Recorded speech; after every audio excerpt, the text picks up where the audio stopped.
All right, welcome in. Now it's Monday afternoon at 12:30, so that means only one thing. It's time for In the Crosshairs with JD and Clay. Good afternoon, gentlemen. I trust you had a great Easter.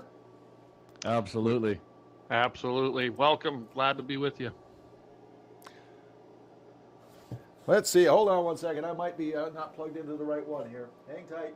Uh-oh. All right, we're in there. There we go. Now I just had to plug my headphones into the right channel there. Okay, now we're rolling. All right, guys. Well, listen, thanks for joining me once again here this afternoon in the Crosshairs with JD and Clay. And we've got a handful of topics here that we're going to cover right off the top. And the first one is Democratic Senator Chris Murphy now stated that assault weapon ban votes are just not there, but training requirements are possible. JD, tell us a little bit about that.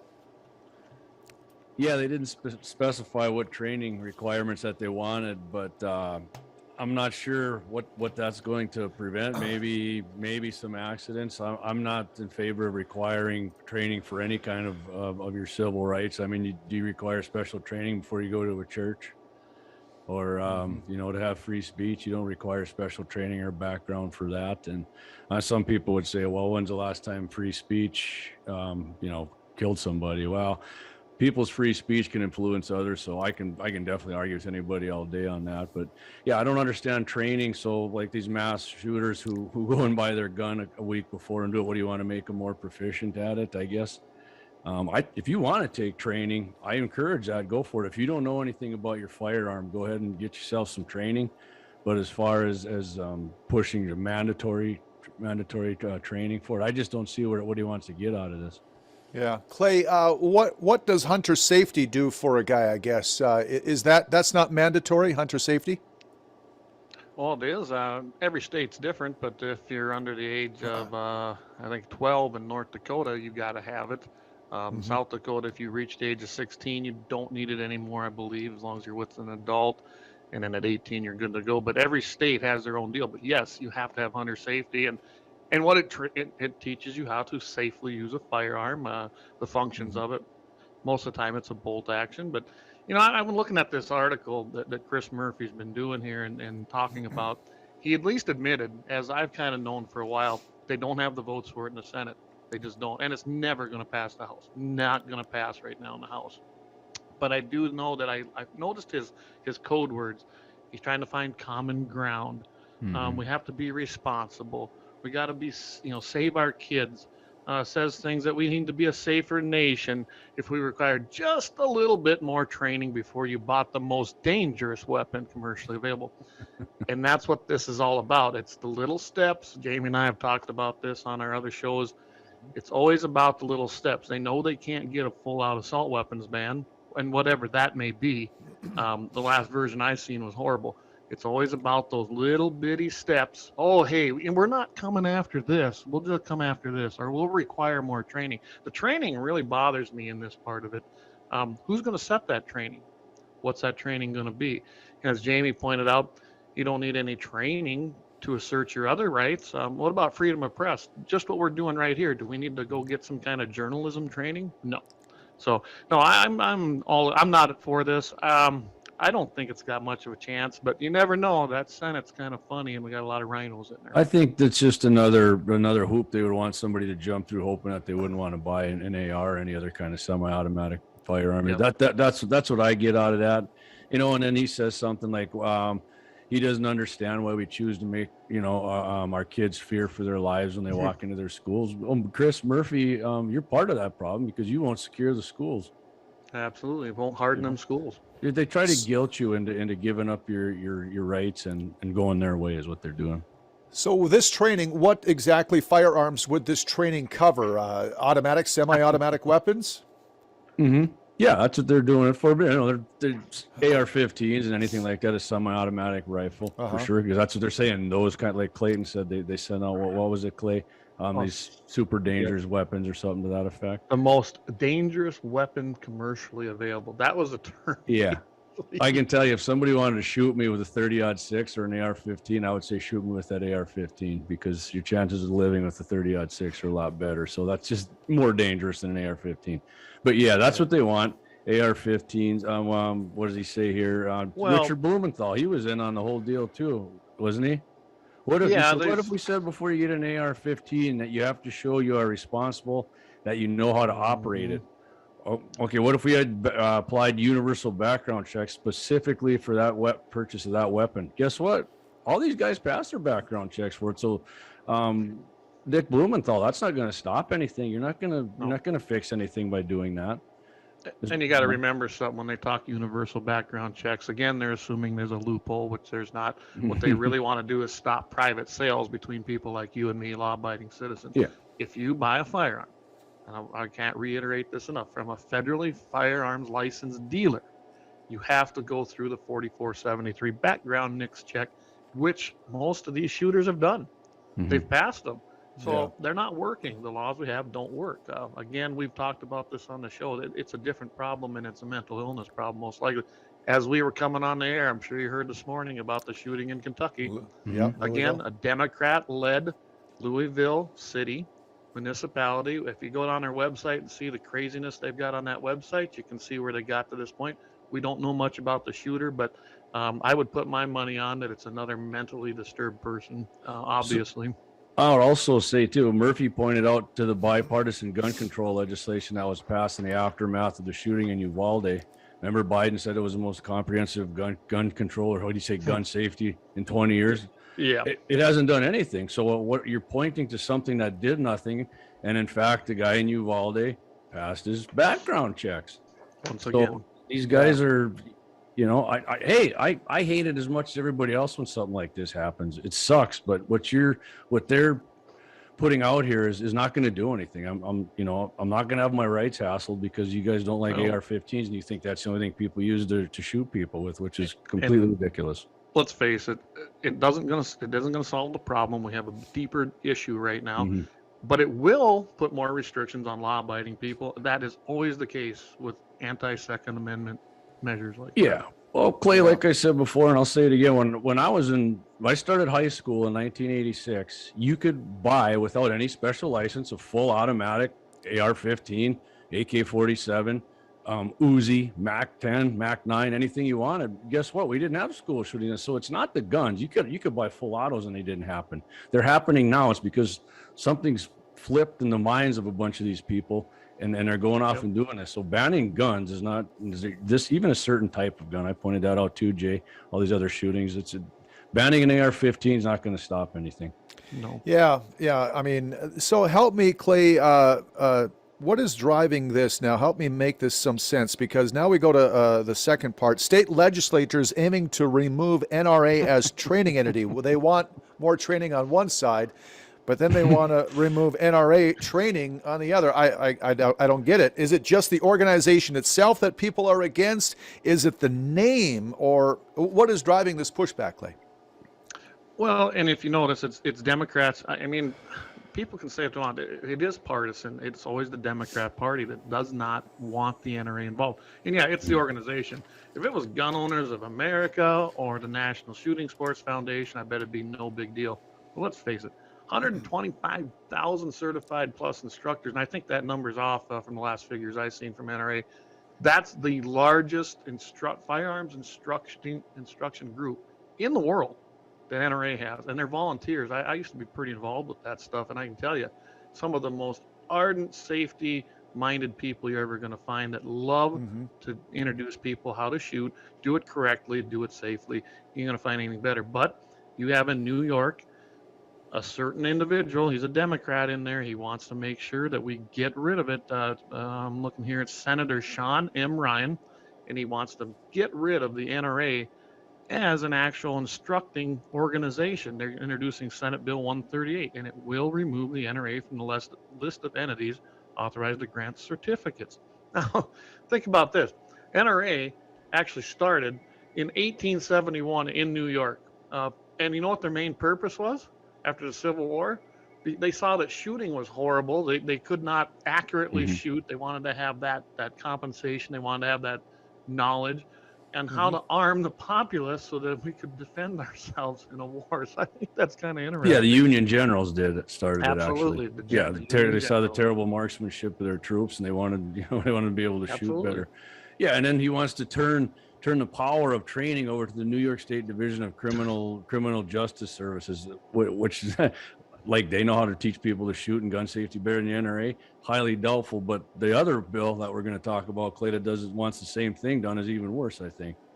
Yeah. Yeah. So then you turn around, you go to Virginia House of Delegates, and you've got Don L. Scott, another Democrat, introducing House Number 2164. Not only does it remove the references from the NRA from the Code of Virginia, they also want to repeal its authority to issue special Virginia license plates. And I've seen those when I've been out there. You can get an NRA license plate out in Virginia.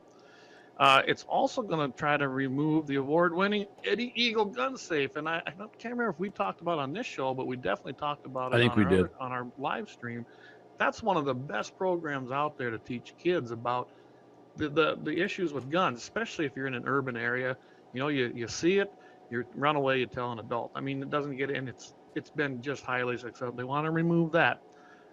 Then they want to establish something through the Board of Education on their own gun safety program within schools, which we know will be a failure. And I find it very interesting that being the NRA headquarters is located in Fairfax, Virginia. I'm sure that's just what this is about, a big old slap in the face. Both these states, they hate the NRA, so they're going to try to do whatever they can. And they think that they've got the backing. I don't know. We shall see. That's what I think the whole basis for this is because it's the NRA. You look at anything that happens and they come out screaming the NRA's got too much power and NRA's lobbyists, which in Clay, how much the NRA's outspent by like 10 to 1 just by Mike Bloomberg by himself. So the NRA doesn't have all this money that they're outspending everybody. The NRA is getting vastly outspent by gun control forces. The NRA's power is within its people who are standing up for your civil rights is what it is. And these guys hate it. I just, there's always a big bad NRA who's stopping everything. I can tell you as a former employee, retired, that the NRA's strength comes from its membership, which is 5 million plus strong and growing. And it is, they've seen an increase here in the last 3 months, obviously for the things that's been happening on the national level. But them people are active. It ain't 5 million member people that just, hey, I got an NRA card and I pay my $25. No, these people get involved. They call, they email, they go to the legislature, they testify. It's a very active group, and that's why they have so much influence, because it is a grassroots movement and the people don't want their Second Amendment infringed. And I can't say more about the people that are part of the NRA. It's amazing. I loved working there. But I like being retired too. Well, let's turn our attention to Oklahoma, which made history recently. Governor and the legislature proudly proclaim NRA Day. I believe that was on April 3rd, if I'm not mistaken. Yeah, that's correct. Now they got NRA every April 3rd. They're going to have NRA Day in Oklahoma. I guess it seems like it's kind of an NRA Day here on the show, Jay. But yeah, every Monday, 12:30. But yeah, I think it's great. I'd love it if North Dakota had an NRA Day. The NRA is the dominant Second Amendment civil right defender in the United States and in the world, probably. So why wouldn't you want to have a day just set right aside for that organization? I love it. Some people actually, Jay, some people think the NRA is too soft because sometimes they have made deals like at the time when they knew it was either something or nothing, and then down the road they put a sunset provision in there, so a certain ban goes away or something goes away, and you get your right back in that. So I'm not an all or nothing guy. On some things I am, but when if you can make a deal or now to prove that something didn't work, which it didn't, Clay knows what I'm talking about, and you get your rights back, that's fine. Yeah, 1994 assault weapons ban. The list of guns they had on there was probably very much in line with what you're seeing with the new one that these guys want. They pretty much grab up any semi-auto. They don't. New one's worse. The new one's probably even worse. I mean, that's what they had, and they had the votes. That was the issue. They had the votes to pass it, and we saw a big flip then in 1994. That election come by, and guess what happened? The Republicans took the House for the first time. It wasn't 40 years. People were torqued off. So with that, NRA's like, well, it's going to pass, and they actually were able to negotiate with the people that were kind of in the middle of the road, both Democrats and Republicans, and make it as worse, or make it as not as worse, but make it as lenient or as soft a blow as they could. They got a lot of things removed from it. There's a lot of compromise on that. Yeah. And the sunset clause was the big thing. That was not in the original bill. NRA solely got the 10-year sunset clause in there. And by that time, we had a new president. That time was George W. Bush, and it expired. Thank goodness it expired. And guess what? We didn't have the craziness that they said it would do, because it didn't really matter. That 10 years didn't matter. Well, let me ask you, this is a question for both of you guys. Now, Clay, just a few moments ago, you had mentioned that the NRA is growing in membership year by year, you said, having pretty good numbers as far as new memberships signing up. Yeah, they are. Do you see, I was just going to say, do you see that a possibility like of younger folks, this generation now, that do you see a possibility of a generation that is coming up now having an issue with gun rights? In areas, yeah. I mean, I'm already seeing it, especially in the urban areas or your very blue states, because they're teaching it from the time these kids get in school. I mean, I know I shared this before on different shows. I had a nephew who was going to school in Minnesota, actually outside of Eden Prairie, in that school district, and he thought I was a horrible, bad guy. He was a grade schooler at the time. He come out and he saw all my guns. And, I had the opportunity to really get close to that side of the family. And I had to explain to him when he was about 8 years old that his cousin wasn't the horrible guy who was going to kill people, because that's what he had been taught in his public school. I'm sure it hasn't gotten any better in some of these schools. So there's going to be an issue, but then you got schools in more like in our area that don't teach that. I've had to correct the government teacher a little bit about the intent of the Second Amendment, and I was happy to do that. But I can tell you right now, as we see this happening in these urban schools, unless we get a hold on these public schools, and that's where it's happening, we're going to see some issues. Now, you take like my nephew or my cousin, he got out there, he grew up, he started coming out here hunting, and I changed his whole perspective. And that's what we're going to have to do. We have to be proactive. We can't just sit back and do anything. We want to see this survive into the next generation. We're going to have to do it ourselves. It's just that simple, because they are not getting that in the public school system, and they're not going to till we can grab control of them school boards. Right. Yeah, and going back to the previous story, they're like getting the NRA out in them bigger cities like that. They love that, because that's just, like I said, that's a predominant gun rights, civil rights organization. That's just one less thing in their way to make kids think that guns are evil. I grew up when I seen a gun, because I was taught, from my grandparents who, one side of my grandparents, huge Democrats, the old school Democrats, they had a whole closet full of guns, not locked up. I could use them anytime I wanted. I loved guns when I see them. I wanted to touch them. I wanted to shoot them. I never thought about shooting people with them or none of that kind of crap. And they had semi-automatics too, and with detachable magazines on some of them. But we are going to have a problem in these schools. You can see it. They just they try to overrun the state houses there in Tennessee. They want to call something an insurrection. That looked like it to me. You watch a video there, they're shoving the cops around, and there was a bunch of kids in there too. So they see that and they think, hey, that's we don't get our way. You know what we do? We go in there and wreck stuff. So one thing I'll add to this, as far as the next generation, and I encourage everybody in North Dakota especially, get in touch with your North Dakota Shooting Sports Association. They have one of the, I would say, most successful shooting sports programs for youth. They introduce thousands of kids every year, take them to championship levels. Some of them even went on to be contenders for Olympic shooting events.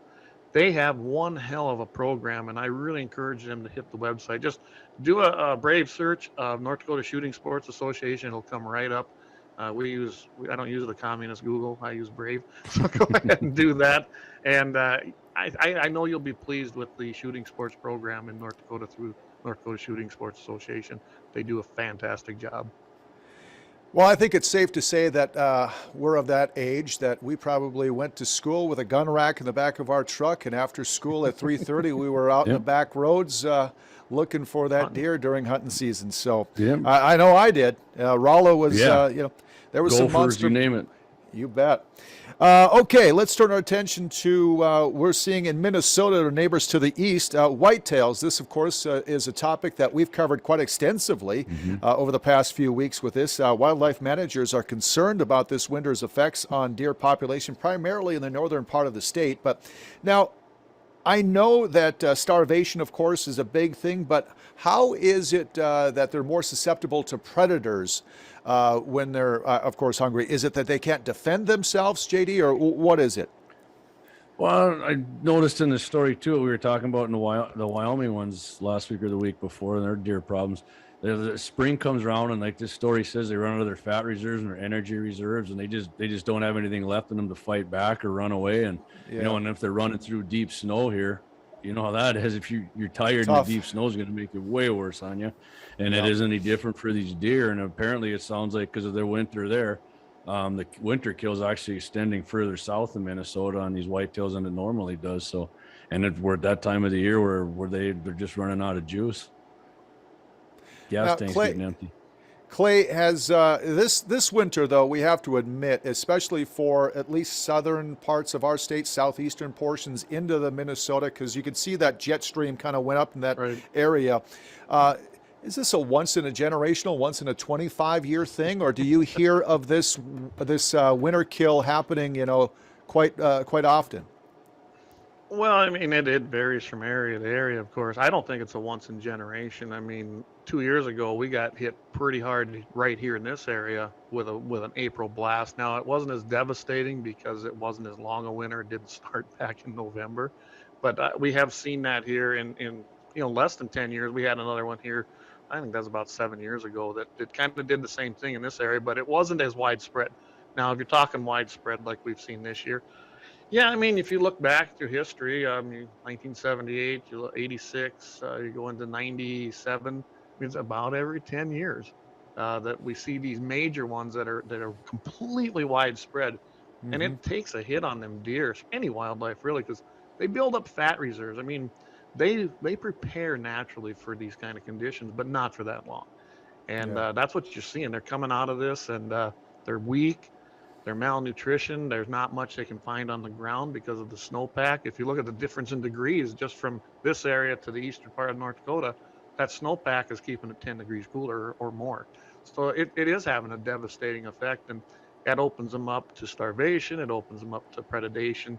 That's what's happening. You get into Minnesota, they got timber wolves over there. So I'm sure that they're having a feast right now, and I'm guessing food sources are kind of they're depleted as well, so they're going after these deer and probably having a pretty easy time of getting them. Now, does JD Game and Fish take that into account when they hand out their tags for next November? Well, I think they just did their flyover. I haven't heard what their results were on the deer population, but yeah, for sure that'll be put. I see you keep drinking that Coke. We need to get you a Guns and 701 can koozie, Jake. There we go. There we go. You gotta get that for me. I need one of those hats too. Okay.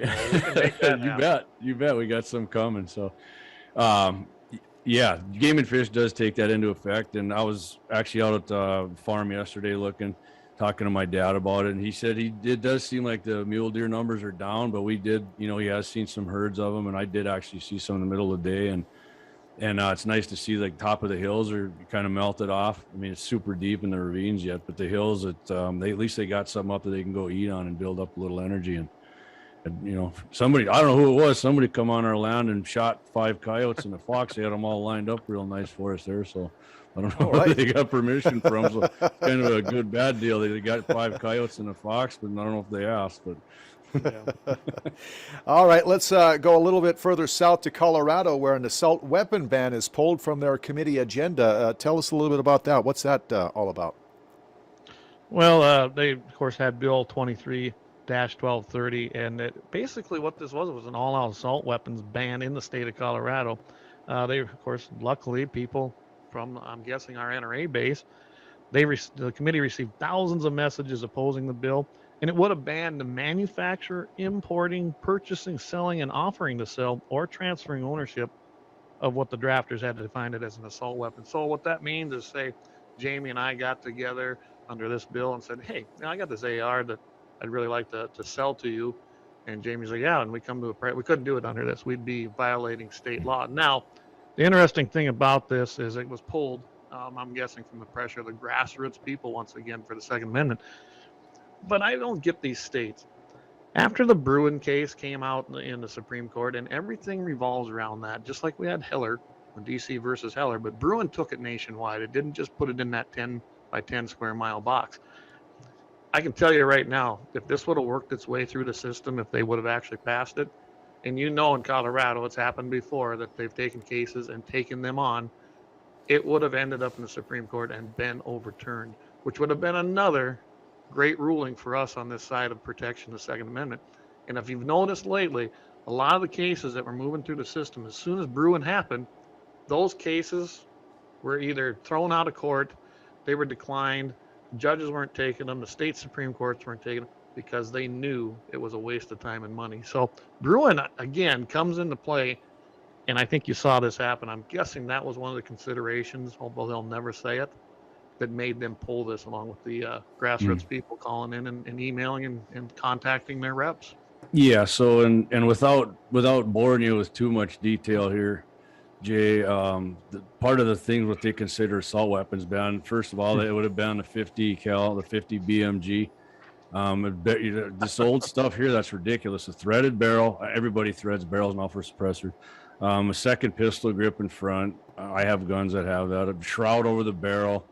Partially circles the barrel. Flash suppressors, you can't have that. Collapsible stocks, folding stocks, anything that takes a detachable magazine, that's what they consider an assault weapon, except I think they put out the rimfire 22s. That includes pistols, shotguns, and rifles. Everything. Yep. And if you got a fixed magazine that holds more than 10 rounds, that is an assault weapon too. California, they have neutered AR-15s there. They don't have detachable magazines. You have this little thing called a bullet button to trying to get your, because in their mind, if you can't reload as quick, hey, California has almost the most mass shootings of any state. So with all those great laws, right? Yeah. So, I mean, that basically any semi-automatic shotgun, rifle, or pistol, this thing with, like I said, I'm not going to go in anymore. It would have basically banned all of those things.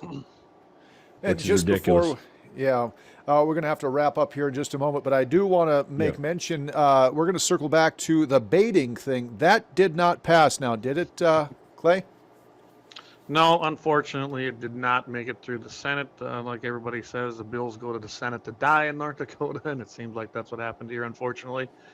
It was, 21 to 26? I don't honestly remember. A little closer than that, I think, by a vote or two. Close. Yeah, it was close, So it was close, but again, and I was really disappointed to see Senator Earbley in there. He's always been a private property rights champion for us on issues, but once again, he sided with Game and Fish. Who knows what kind of things happened, and he voted for this thing, and he shouldn't have. And I haven't had a chance to speak with him. I will. He probably won't like what I have to say this time. They need to hear this, and that's the problem. Here's the biggest thing I heard in the Senate from some of the guys that I know were involved with it there. For whatever reason, in the House, tons of messages, tons of emails, tons of calls. Got over to the Senate side, and it all disappeared. There was some, but it was about a 50-50 and nothing really, really strong to make it go over the fence, especially if those on the fence. So it shows you just how important it is for you to be inclusive and be involved with your House of Representatives and your senators. It does make a difference. Well, rest assured, the legislators, our state legislators, are eating good these days. They passed themselves a $10 more per diem. So unbelievable. So, isn't that crazy? I can't believe it myself. Gentlemen, you've got a big show coming up Wednesday night, obviously, each week, Guns in the 701. Tell us what's on tap.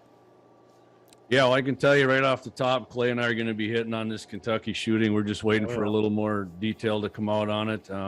They did sound like somebody said it was probably an AR-style rifle. They said a long assault weapon, whatever that means. Maybe it had a longer barrel. But we're going to find out on that. Come back next week. I'll tell you what, I'm putting my money on it. This person passed a background check for it. And you can catch that show. We'll have some other, pro-gun stuff on there, shooting, hunting, stuff like that. That's every Wednesday night. Facebook, YouTube, gunsin701.com, 6 Mountain, 7 Central. And Clayton, where else can they get us on Friday other than this fine show on Mondays? Oh, Friday you can listen in on Mitchell in the morning on 5:50 a.m. radio, KFYR, and Todd and I and Jamie, we all go over some of the most current events. I'm pretty sure we'll be hitting on this Kentucky shooter even on there because there's going to be a lot more details come out this week. I'm positive. So yeah, and don't forget, gentlemen, gunsinthe701.com, and keep your powder dry. keep that powder dry.